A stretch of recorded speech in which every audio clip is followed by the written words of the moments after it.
She uploaded a photo with her new boyfriend captioned, "Finally experiencing real love, less than 2 weeks after ending our relationship."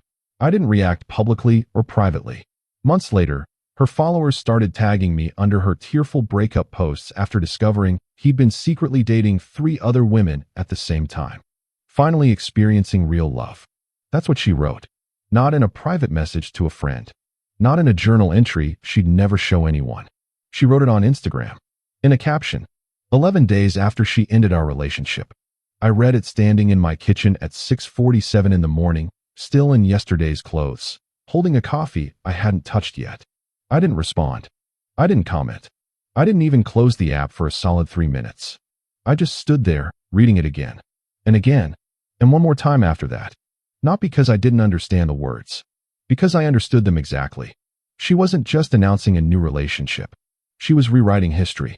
She was standing in front of every single person who followed her. Mutual friends, co-workers, her sister, people from college, strangers who liked her aesthetic, and she was telling all of them a story. The story where she had been starving this whole time. The story where what we had was never real love. The story where she finally got something she deserved. And I was the before. The bad chapter. The thing she had to survive before the real thing arrived. I want you to understand something. It wasn't the new relationship that hurt. People move on. People find someone new. That's just life, and I'd accepted that the moment she said it was over. What hit different was the 11 days. 11. That was the gap between the end of us and the beginning of her publicly documenting this new love story, like a movie she'd been waiting to star in her whole life. And I didn't know it then, standing in that kitchen in the gray November morning light. But that photo was just the opening scene. The real story hadn't even started yet. If you enjoy real stories like this, subscribe, because what happened next changed everything for me. I was 28. She was 26. We'd been together 2 years and 4 months. We lived separately. I had a place in Brooklyn. She was in the East Village. But we spent enough nights at each other's apartments that it had started to feel like something permanent was being quietly built. Her name was Serenella. And I want to be clear about one thing before I go further. I loved her. Genuinely. Not in a complicated, conditional, tortured way. I loved her the way you love someone when you've made space for them inside your actual life. We met through Orion, a mutual friend who worked in the same building as her. She was funny in that specific way where you don't see the joke coming until it's already landed. She was creative, she cared about things deeply, and she had this particular habit of going completely silent when she was thinking that I found more endearing than I probably should have. The first 6 months were easy. The second 6 months were real. The third and fourth were the kind of quiet, settled, we know each other now love that doesn't photograph, well, but feels like something you can build something on. Or at least that's how it felt to me. I didn't realize, until much later, that she might have been experiencing something completely different the entire time. The breakup itself came on a Sunday. October. Cold the way New York gets cold before you're ready for it. She came over, sat on my couch, and said she felt like something was missing. She couldn't name it exactly. She said it wasn't anything I'd done wrong, specifically. She said she'd been feeling this way for a while. And that line right there should have made me ask more questions, but I didn't, because I was too busy trying to process the fact that the conversation was happening at all. She left around 9. I stood at the window and watched her cab disappear down the street. And for the next 11 days, I was in that specific kind of grief that doesn't have a name. The kind where nothing dramatic happened, no one cheated, no screaming, no real villain. Just the slow, quiet end of something that mattered. I texted her once, the Wednesday after. Just said I hope she was okay. She replied with a thumbs up emoji. I put my phone face down and left it there. And then day 11 arrived. The photo. Him. His name, I found out later through a friend, was Wesley. He was 31, worked in finance, had one of those curated Instagram profiles where every photo looks like it was taken by a professional at golden hour. The caption wasn't just finally experiencing real love. There were more words after that. Something about how she'd spent too long settling for less than she deserved. Something about how the right person changes the way you see everything. It went on for a few more lines. I'm not going to reproduce the whole thing here. But I'll say this, it was written to be read by a specific audience. And every person who read it and knew about us understood exactly what she was implying. Including me. My phone started buzzing within the hour. Orion texted first. Just, bro. You okay? Then a friend of mine named Lucian sent a screenshot with no caption. Then 2 other people reached out in ways that ranged from concerned to tactfully furious on my behalf. And I responded to all of them the same way. Yeah, I'm fine. Let her have it. Because here's the thing nobody tells you about moments like that. You can either react and become part of her story, or you can stay quiet and write your own. I had no interest in being a supporting character in the narrative she was building. Not publicly. Not privately. Not even in a screenshot someone might forward. So I said nothing. And I kept saying nothing. What I did instead was go to the gym. I cleaned my apartment. I called my brother upstate and talked to him for an hour about nothing important. I went back to a book I'd abandoned 3 months earlier. I worked. I took a weekend trip to see some friends in Philadelphia. I didn't post anything dramatic. I didn't update my relationship status. I didn't do anything that could be read as a response. I just lived. And slowly, steadily, something inside me that had been clenched started to unclench. But I'd be lying if I said I wasn't watching from a distance. Not in an obsessive way. Not every day. But I noticed. Because we had enough mutual connections that things filtered back to me whether I sought them out or not. And what filtered back was interesting. Serenella and Wesley were not subtle. They documented everything. Coffee shops, weekend trips, fancy dinners. Every few days, another photo. Another caption about growth, about deserving good things, about choosing yourself. It was relentless. And the mutual friends in our circle started to notice that too. A few of them who'd initially been sympathetic to her side started quietly commenting to me that the whole thing was a lot. One of them, a woman named Emmeline who'd been friends with both of us, said to me at a birthday dinner in December, "I don't know what she's trying to prove, but it feels like she's trying to prove something."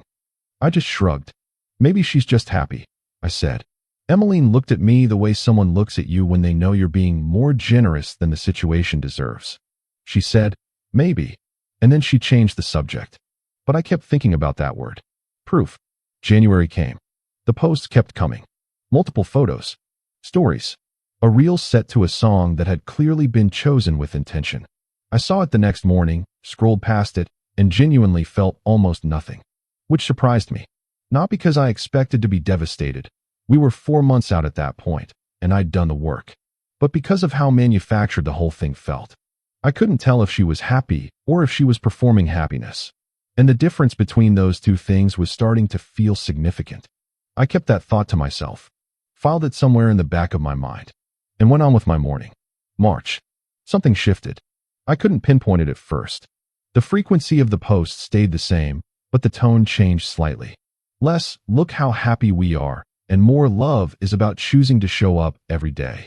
Phrases like, "Not every day is easy, but it's always worth it." Little things. The kind of things that read like reassurances. Whether they were aimed at her audience or at herself, I genuinely couldn't tell. But I noticed. And I said nothing, and I kept living my life. It was Orion who told me first. He called on a Thursday evening in early April. Not a text. A call. Which meant it was something. I picked up, and before I could even say anything, he said, "Okay, so I need to tell you something, and I need you to just let me get through the whole thing before you react." I said okay. He talked for about 6 minutes straight. I didn't interrupt. By the end, I was sitting on the edge of my bed, staring at the floor. Here's what Orion told me. A woman named Zephyrine, someone who worked with Wesley at his firm, in a completely different department, had recently found out that Wesley had been dating her and Serenella at the same time. Not just the 2 of them. 3 others. 5 women total, running parallel, completely unaware of each other. One of them, Zephyrine, had figured it out when she found an email he'd accidentally forwarded to the wrong address. She'd started quietly reaching out to the others, comparing notes, timelines, messages, receipts, the whole thing. And then, when she had everything she needed, she'd gone to Serenella directly. Not to be cruel. To make sure Serenella knew before Zephyrine went public with what she'd found.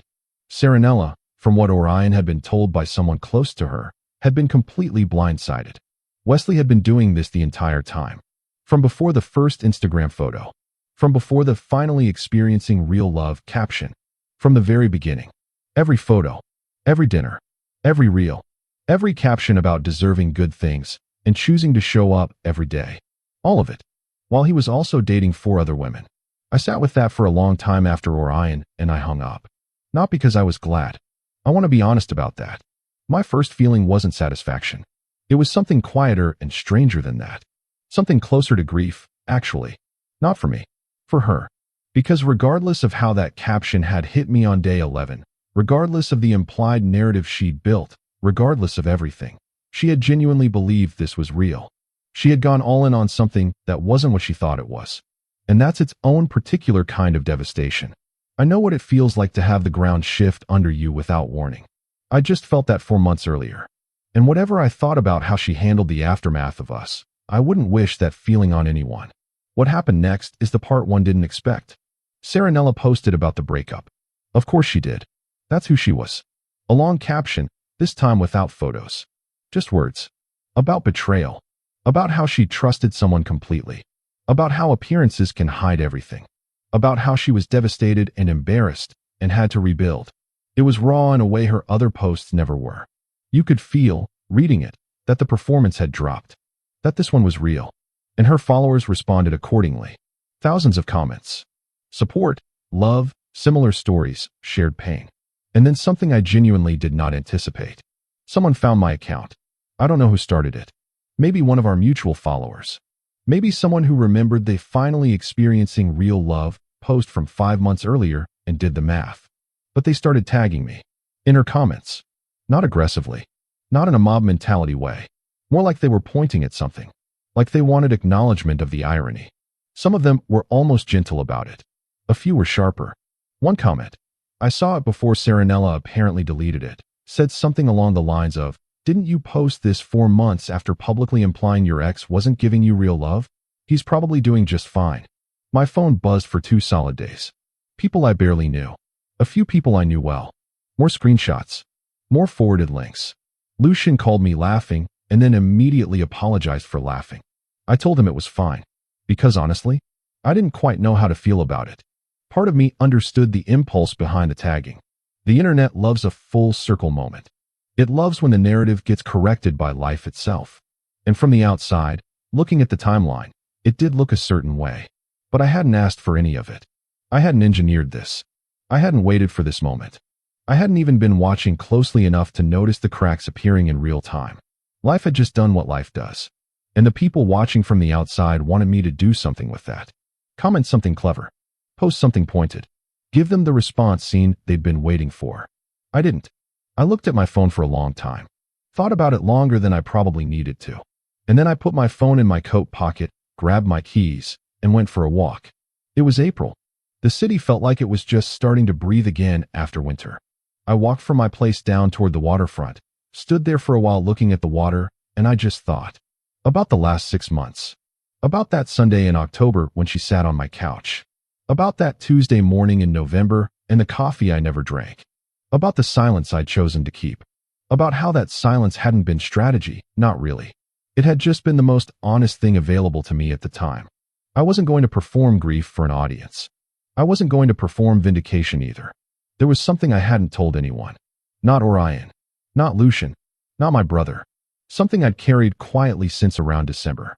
Back then, around 2 months after the breakup, I'd started going through some old messages. Not hers. Mine and Saranella's. Looking at our last few months of conversation with the clarity that only distance gives you. And I'd started to see something I hadn't fully seen when I was inside it. The pulling back had started earlier than I'd realized. Small things. Shorter responses. Longer gaps between replies. Plans that got rescheduled more than they got kept. A certain quality of presence that had been slowly replaced by something more careful. More managed. I'd noticed some of it in real time and chalked it up to her being busy, to the natural ebb and flow of a long relationship. But looking at it from the outside, with fresh eyes, I could see the shape of it more clearly.